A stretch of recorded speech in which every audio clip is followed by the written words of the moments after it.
과학은 놀랍도록 유용한 학문입니다.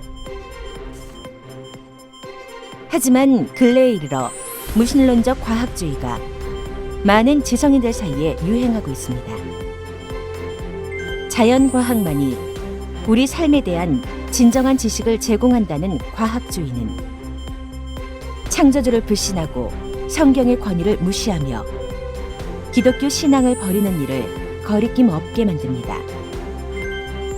과학에 대한 그릇된 과대평가를 기초로 수많은 사람들이 종교와 철학의 가치를 부정하고 성경에 나와 있는 하나님의 계시를 거부하는 이 시대에 교회와 성도들이 어떻게 준비하고 대응해야 할지 심각하게 고민해야 할 때입니다. 코로나19 시대의 기독교 신앙, 위협과 그 대응, 과학주의 무신론, 반기독교적 과학주의의 증가, 이에 대한 바른 대응.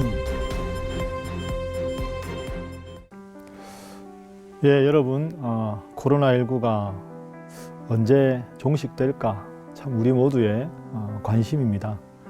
코로나19가 계속되고 또 언제 종식되더라도 제가 지난 두 번의 시간을 통해서 하나님을 믿지만 교회를 등한시하는 가난한 성도가 점점 증가하고 더불어서 가난한 성도가 좀 더 부정적으로 나아가다 보면 무신론자가 되는 일상적 무신론자들이 증가할 것이다 하는 예측을 여러분들과 나누었습니다. 오늘은 코로나19 이후에 한국 기독교의 위협 그 마지막 세 번째 시간으로 과학주의 무신론에 대해서 한번 살펴보겠습니다. 일상적 무신론이 있고요. 과학주의 무신론이 있습니다. 이 과학주의 무신론이라는 단어가 좀 생소하실 텐데 한번 먼저 생각을 해보죠. 여러분, 과학이라는 단어는 우리가 참 익숙하게 듣잖아요. 과학적이다. 과학.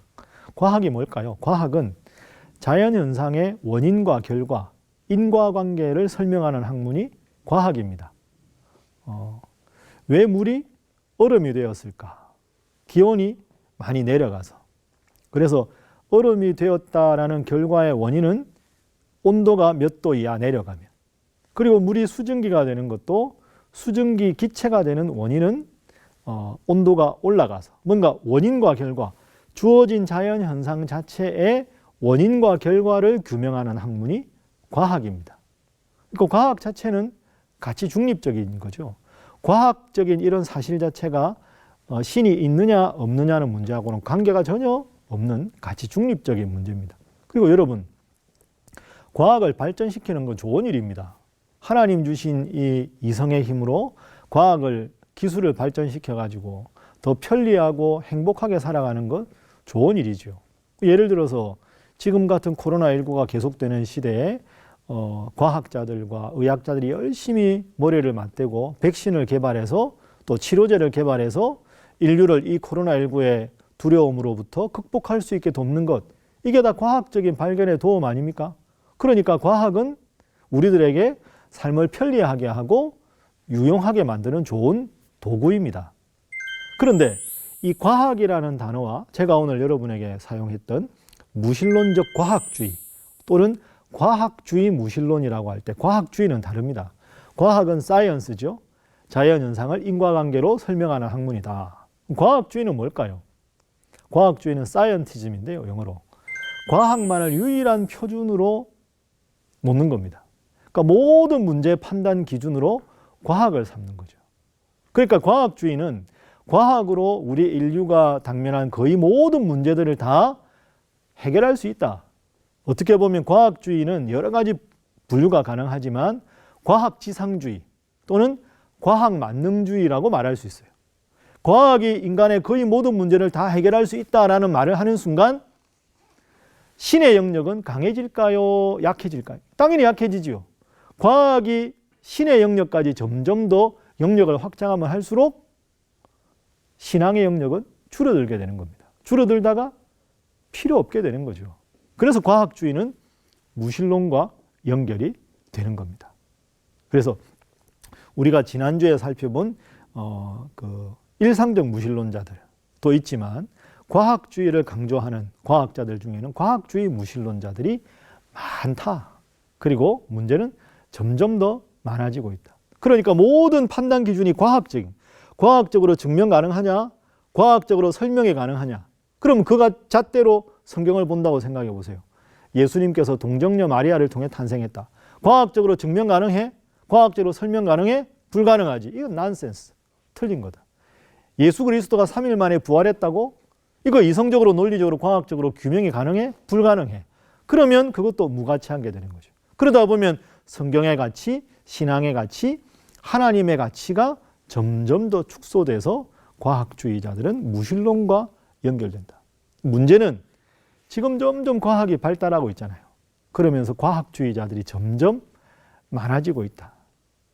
그중에 제가 여러분들에게 과학주의 무신론의 대표자를 한 분 소개하겠습니다. 유발 하라리라는 학자인데요.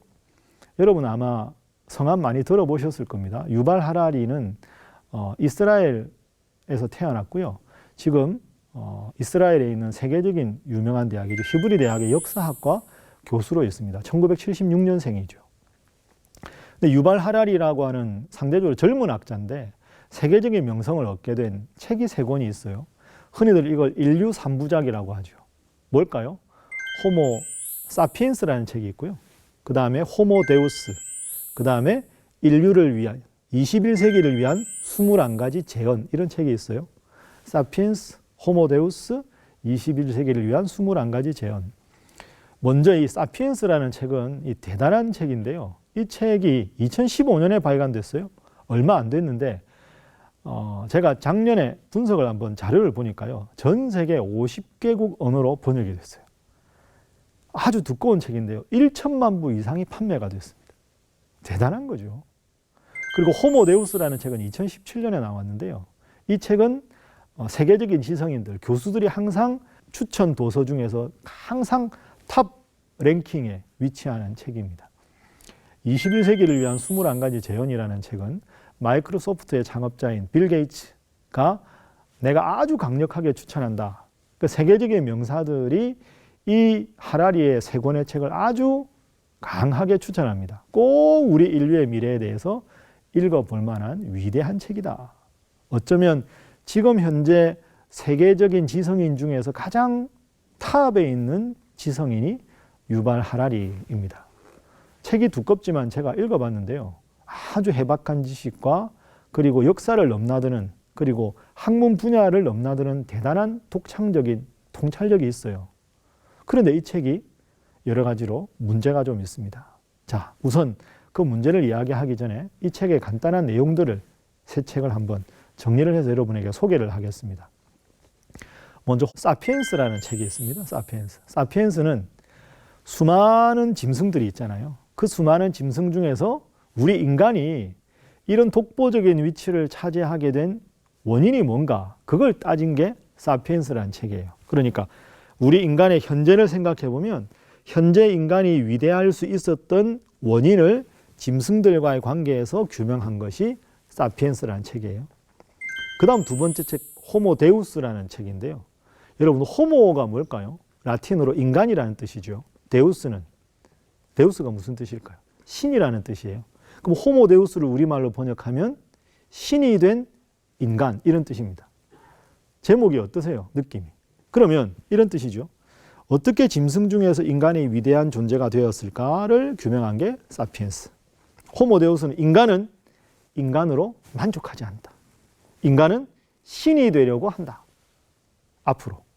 호모 데우스, 신이 된 인간. 그럼 여러분, 인간이 미래의 신이 되면 우리가 믿는 하나님, 전통적인 신이 필요할까요? 없을? 필요 없죠. 그 당연히 호모 데우스라는 단어를 쓰는 순간 매우 반기독교적인 내용이 그 책에 담긴 것이고, 그게 하라리의 기본적인 생각입니다. 신이 된 인간, 고로 신은 필요 없다. 물론 성경에서 말하는 하나님과 호모 데우스에서 하라리가 말하는 신이 똑같은 건 아닙니다. 그러나 큰 맥락에서 보면 그렇게 볼 수 있죠. 자, 제가 한번 하라리의 책에서 호모 데우스에서 한번 몇 구절을 인용해 보겠습니다. 한번 잘 들어보십시오. 인류는 지금까지 이룩한 성취를 딛고 더 과감한 목표를 향해 나아갈 것이다. 더 과감한 목표가 뭘까요? 전례 없는 수준의 번영, 건강, 평화를 이미 얻은 인류는 인류의 다음 목표, 지금부터 앞으로 지향해야 될 목표는 과거의 기록과 현재의 가치들을 고려할 때 세 가지입니다. 불멸, 영원히 죽지 않는 것, 불멸, immortality, 행복, happiness, 신성, 신의 성품을 얻는 것, divinity. 불멸, 행복, 신성이 인간의 다음 목표가 될 것이다. 짐승 수준의 생존 투쟁에서 인류를 건져 올린 다음, 이게 사피엔스라는 책이라 그랬죠. 다음 할 일은 인류를 신으로 업그레이드하고 호모 데우스가 되고, 그래서 하라리가 이렇게 말합니다. 호모 사피엔스를 호모 데우스로 바꾸는 것이다. 여러분 어떻습니까? 이게 하라리 책의 주제입니다. 그러니까 하라리에 의하면 인류가 20세기까지의 아주 중요한 문제가 세 가지가 있어서 해결해야 될 인류 공통의 문제가, 그게 기아, 그죠? 배고픔의 문제, 그리고 전염병 같은 역병의 문제, 그리고 전쟁의 문제. 이 세 가지 문제를 20세기에 들어와서 어느 정도 거의 해결을 했다. 물론 지금 코로나19 때문에 약간 스타일을 구기긴 했지만 기아, 역병, 전쟁은 어느 정도 해결됐다. 그러면 앞으로 인류가 해결해야 될 것은 무엇인가? 인류의 최상위 세계 과제는 방금 말씀드린 인용구에 있는 대로 불멸, 그리고 행복, 그 다음에 신성이다. 이 세 가지를 과학을 계속 발전시켜서 해결하는 것이 인류의 숙제다.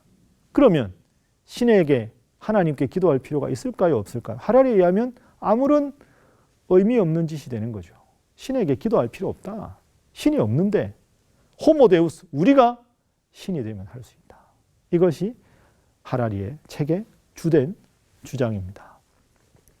자, 여러분 어떻습니까? 제가 한 구절 더 인용해 볼 테니까 한번 잘 들어보십시오. 인간은 어떤 기술적 결함으로 죽는다. 기술적 결함이라는 단어가 중요합니다. 과학과 기술을 강조하는 하라리니까.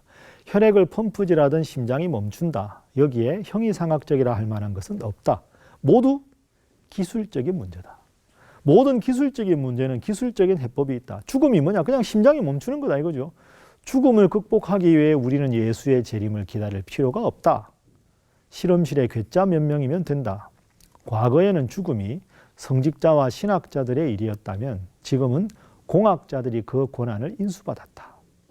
인간이 행복과 불멸을 추구한다는 것은 성능을 업그레이드해서 신이 되겠다는 것이다. 행복과 불멸이 신의 특성이어서가 아니라 인간의 노화와 비극을 극복하기 위해서는 먼저 자신의 생물학적 기준을 신처럼 제어할 수 있어야 하기 때문이다. 그리고 하라리가 이렇게 말합니다. 신은 인간 상상력의 산물이다. 신은 인간 상상력의 산물이다. 물론 하라리가 쓰는 상상이라는 단어와 신이라는 개념이 조금 우리가 아는 것과는 다르지만 큰 맥락에서 보세요. 신은 인간 상상력의 산물이다. 심각한 무신론이죠. 그리고 모든 문제를 과학과 기술로 이야기합니다. 그러니까 과학주의자고요. 심각한 무신론자죠. 이게 과학주의 무신론인 겁니다. 근데 문제는 하라리뿐 아니라 인류의 지성을 선도한다는 많은 학자들이 주로 이런 주장의 연장선에 있다는 거죠. 그 앞으로 점점 과학이 발전하고 세계적인 지성인이라고 말하는 사람들이 계속 강조하는 것이 신앙은 무의미하다. 하나님은 무의미하다. 과학이 거의 모든 문제를 해결할 것이다 하는 심각한 무신론의 흐름이 전 세계적으로 압도를 할 것이고 우리나라도 거기에서는 예외가 아니다. 거기다가 여러분 지금 코로나19 때문에 우리 한국 기독교 위상이 추락했죠. 그러면 그 미래가 어떻게 되겠습니까? 과학지상주의, 과학만능주의가 강화가 되고 무신론적 흐름이 강화가 되고 가나안 성도가 일상적 무신론자가 되고 그리고 한국 기독교가 이런 코로나 상황에서 위상이 추락하게 되면 자, 심각한 상황입니다. 그러면 이런 과학주의 무신론에 대해서 우리가 어떤 비판을 할 수 있을까요? 여러분 세 가지로 한번 제가 정리를 해보았습니다. 첫 번째는요. 기독교인이라도 과학의 발전은 인정해야 합니다. 그러나 과학지상주의는 잘못이라는 거죠. 과학은 여러분 우리에게 많은 혜택을 주었습니다. 과학이 준 게 편리함과 유용성 아닐까요? 편리하게 하고 도구를 사용해서 유용하게 사용하게 하잖아요. 그러니까 과학은 좋은 겁니다. 그러나 과학이 줄 수 없는 게 있어요. 과학지상주의, 과학만능주의 잘못된 거예요. 인생의 행복, 삶의 의미, 내가 살아야 할 이후, 죽음 이후의 문제, 과학이 해결할 수 있어요? 못하는 겁니다. 과학지상주의가 그래서 잘못인 거예요. 과학은 편리함과 유용함을 주었지만 과학이 거의 만능 열쇠가 돼서 모든 문제를 해결할 수 있다고 보는 것은 과학주의의 심각한 오류입니다. 유발 하라리가 본인의 책에서 말합니다. 과학이 이렇게 발달했지만 세 가지 영역, 마음, 의식, 영혼의 영역에 대해서는 과학이 밝혀낸 것이 거의 없다. 하라리 본인이 이야기합니다. 저는 여기에 심각한 모순이 있다고 봅니다. 마음과 영혼과 의식에 대해서 과학이 규명한 게 거의 없는데 어떻게 인류의 근본적인 문제를 과학주의자, 과학지상주의로 해결할 수 있단 말입니까? 행복, 불안, 염려, 좌절, 슬픔, 공포 이런 게 다 마음, 의식, 영혼과 연결된 것인데 과학과 기술의 발달로 이런 문제들이 해결될 수 있나요? 그건 자신의 희망일 뿐이지 그것은 매우 근거가 약하다. 우리가 이렇게 말할 수 있죠. 첫 번째, 과학의 발달은 인정하지만 과학지상주의는 잘못이다. 이게 첫 번째 비판입니다. 자, 두 번째 비판입니다. 두 번째 비판은 방금 말씀드린 것과 같은 맥락에서 과학의 영역은 자연세계에 한정된다 하는 걸 여러분이 꼭 기억하셔야 합니다. 제가 처음에 과학을 이렇게 정의했죠. 과학은 자연현상의 인과관계를 규명하는 학문이다. 그러니까 자연현상, 주어진 자연현상에 대한 원인과 결과를 규명하고 그것을 통해서 인간 삶을 편리하고 유용하게 하는 것은 과학의 역할입니다. 그러나 과학을 넘어선 질문에 대해서는 과학은 대답할 수 없어요. 인류가 어떻게 시작되었는가?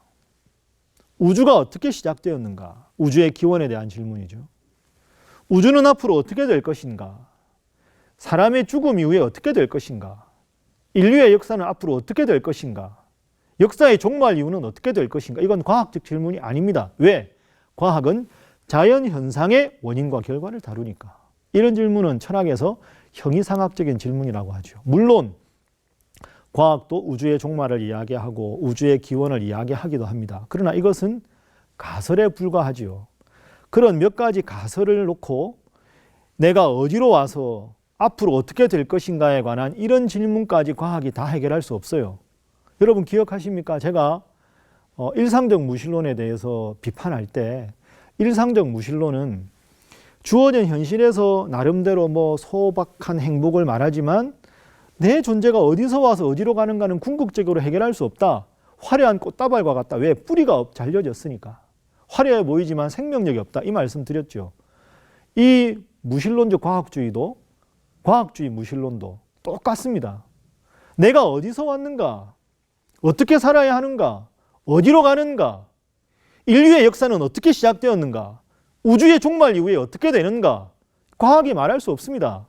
그런데 어떻게 과학지상주의, 과학만능주의, 신의 영역이 필요 없고 인간이 신이 되면 거의 모든 문제가 해결된다. 이건 아주 낭만적인 생각입니다. 심각하게 우리가 생각해 보아야 합니다. 그래서 과학은 자연세계 영역에 한정된다. 그럼 우리가 어떻게 해야 할까요? 자연세계를 잘 설명하는 과학을 통해서 인류의 삶을 풍요롭게 편리하게 유용하게 살아가지만 과학이 말해줄 수 없는 우주와 인간의 기원에 대해서 우주의 종말 이후와 내 삶 이후의 삶에 대해서는 이 영역을 가장 정확하게 설명하는 하나님 말씀, 그 하나님을 인정하고 살아가는 거죠. 하나님을 뿌리로 삼고 현실 속에서는 이성의 힘으로 과학을 발전시키는 것, 그게 오늘 우리가 해야 될 일입니다. 그리고 세 번째 비판은 이 무신론적 과학주의자들의 책을 보면요. 도덕의 근거가 아주 약합니다. 도덕. 여러분 사람이 살려면 어떻게 하든 도덕이 필요하잖아요. 하라리가 아까 불멸, 행복, 신성을 앞으로 추구해야 된다. 이렇게 말을 했죠. 우선 그 문제부터 생각해 볼까요? 과학이 여러분 불멸의 문제를 해결했나요? 아닙니다. 과학은 인간의 생명을 난치병을 치료해 조금 더 연장시켰을 뿐 과학이 불멸의 문제는 해결할 수 없습니다. 해결 못했잖아요. 인류의 수명이 몇 살까지인가요? 불멸은 불가능합니다. 두 번째, 행복을 과학이 해결할 수 있나요? 물질의 풍요는 육체의 편안함을 주지만 행복은 우선적으로는 정신적인 가치입니다.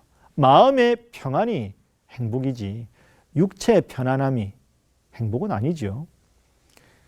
신과 같이 되는 것, 신성, 그건 인간의 만용이요 교만입니다. 여러분 하라리도 그런 예측을 하거든요. 과학이 발전하면 발전할수록 Artificial Intelligence, 인공지능 로봇이 점점 발달할 것이다. 그러면 인간이 해야 될 많은 일을 AI가 대신할 것이다. 그럼 앞으로 미래는 소수의 뛰어난 인간들과 대부분의 그 무용계급, 영어로 useless class라고 하는데 별로 필요 없는, AI가 대신해서 별로 필요 없는 사람들이 많아질 것이다. 그럼 여러분 이게 어떤 문제가 생길까요? 소수의 사람들이 이 대부분의 사람들을 책임지고 살아가야 될 근거가 뭘까요? 이게 도덕 아닙니까? 그런데 하라리에 의하면 도덕은 진화의 산물이에요. 진화가 뭘까요? 적자 생존입니다. 그 상황에 가장 적합한 사람만 살아남는 거예요. 그러면 대부분의 쓸모없는 사람들은 진해 과정에서 도태될 수 있어요. 도태. 그럼에도 불구하고 이들을 다 보듬고 온 인류가 사랑해야 되려면 도덕의 근거가 명확해야 되는 거죠. 그 도덕의 근거가 명확하려면 그 도덕의 근거가 종교여야 합니다. 어떤 종교가 인류의 그 어떤 어려움에도 불구하고 온 인류를 서로 사랑하고 감싸 안을 수 있는 그 근거가 될 수 있는 종교, 그게 뭘까요? 그게 기독교죠. 왜? 제가 말씀드렸잖아요. 기독교야말로 인류 존재의 시작과 지금과 끝을 가장 완벽하게 설명하는 종교가 기독교고 그 진리가 하나님 말씀에 있잖아요.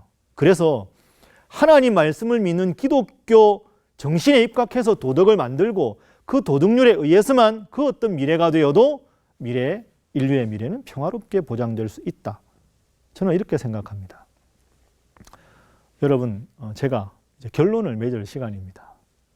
오늘까지 4번 동안 코로나19 그리고 이후에 한국교회 부정적 흐름이 어떻게 전개될 것 같은가, 어떻게 바로 비판할 수 있을까를 생각해 보았습니다. 제가 강의 마치면서 여러분들과 나누고 싶은 질문이 하나 있습니다. 창세기 3장 9절 말씀입니다. 하나님께서 선악과를 먹은 아담에게 아담아 내가 어디 있느냐? 내가 어디 있느냐? 이렇게 물으셨습니다. 오늘 우리에게도 하나님 이 질문 하시지 않을까요? 너는 어디 있느냐? 인류야 너희들은 지금 무슨 생각을 하고 어느 위치에 있느냐? 나는 너희에게 무엇이냐? 이걸 물으십니다. 어떻게 대답해야 할까요?